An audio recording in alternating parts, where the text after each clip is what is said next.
when I go to the top, I feel like my right arm is in a great position. My right elbow and right arm doesn't get behind me so much. So I love the feeling at the top, and then on the way down, my right elbow is staying in front of my body the entire time. Coming through the ball at the same time.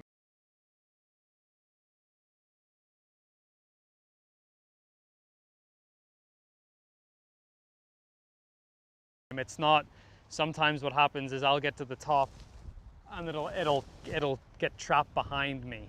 And then from there you hit this big push out to the right, or you can flip it and hit a hook. So at least on the way back, you're trying to get into your right hip and you're trying to make a full turn. So then on the way down, you're just trying to, you don't need to have your hips wide open at impact, but you just need them to sequence properly so that they're